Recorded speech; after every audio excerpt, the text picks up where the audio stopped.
Qayg'usi O'zbekiston, davosi Turkiston bo'lgan azizlarim, qalaysizlar? Jonlimsizlar? Bugun 21-may 2026-yil. Bugungi mavzumizni botqoqlikdamiz deb nomladik. Cho'kayapmiz do'stlar. Cho'kkanda ham botqoqlikka qaytib chiqolmaydigan darajada cho'kayapmiz. 35 yildirki inflyatsiya tushmadi. İşsizlik, yo'qsillik, yo'lsizlik hal qilinmadi. Haq, huquq, adolat ta'minlanmadi. Boshqaruvga ishonch qolmadi. Yoshlarning kelajagi qorong'uligicha qolmoqda. O'rta sinf biroz shakllangan edi, uni ham sindirishdi. Mamlakat aholisining yarmiga yaqini qishloqlarda yashaydi. Dehqonning kosasi oqarmadi. Qishloqlar gazdan uzilgan. Qishda dildirab o'tiradi bechoralar. Nima? Qishloq aholisi o'gaymi? Chetga, Xitoyga sotilayotgan gazimizning bir qismini qishloq xonadonlariga yo'naltirish shunchalar qiyinmi? Yo'q, qiyin emas. Xalqimizga achinishmaydi. Xalqimizga zarracha mehri, oqibati bo'lganida edi, qishloqlarimizdagi gazni o'chirmasdilar. Ekologiya barcha viloyatlarda rasvo. Toshkentda 100 yillik daraxtlar kesilib, shahar kalning boshiday tap-taqir tus oldi. 1 million dasturchi tayyorlaymiz deb shov-shuv qilingandi. Qani o'sha 1 million dasturchi? Qayerda? Aholi jon boshiga milliy daromadimiz $4100. Bu ko'rsatkich bilan biz dunyoda 134-o'rindamiz. O'zbekiston jannat o'lkasi deb tomoq yirtgan moddohlar.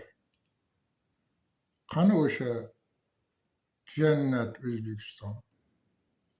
Qayerda? Ko'rsatinglarchi. Yurtimiz jannatga aylanganida dunyoda 134-o'rinda bo'larmidik. Yanada ko'proq madhiyabozlik qilinglar. 170-o'rindan mustahkam o'rin olaylik. Charchamanglar. Moddaxizm maktabini yaratdinglar. Endi bu yo'lda bardavom bo'linglar. Qaysi bekatgacha yetib borar ekansizlar. So'nggi bekatlaring ko'rinib qoldi. 35 yildan beri biror sohani jahon standartlari darajasiga ko'tara olmagan rejim bundan keyin ham, ayniqsa voqealar tezlashgan, raqobat kundan kunga kuchayib borayotgan bir davrda sohalar bundan ham ko'proq cho'ksa cho'kadiki, aslo bundan yaxshi bo'lmaydi.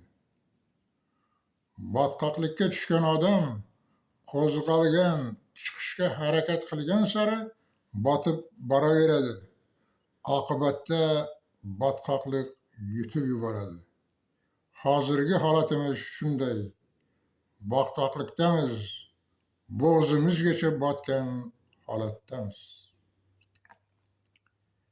Rejim shunday qolar ekan, prezident Ali bo'ladimi, Vali bo'ladimi? Avliyoni prezident qilsangiz ham tub o'zgarishlarni amalga oshira olmaydi. Chaqiriqlar, shiorlar, piyorlarning bari yakka hokimlik rejimi umrini uzaytirish yuzasidagi urinishlardir.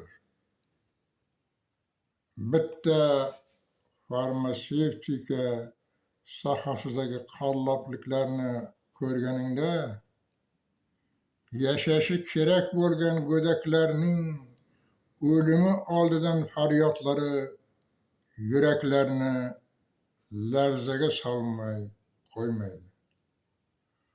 Bolalarning, aholining bevaqt o'limiga sabab bo'layotgan soxta dori-darmonlar ishlab chiqarib, sotib, boyib, bola-chaqa boqqanlaringdan ko'ra eshak boqsalaring edi.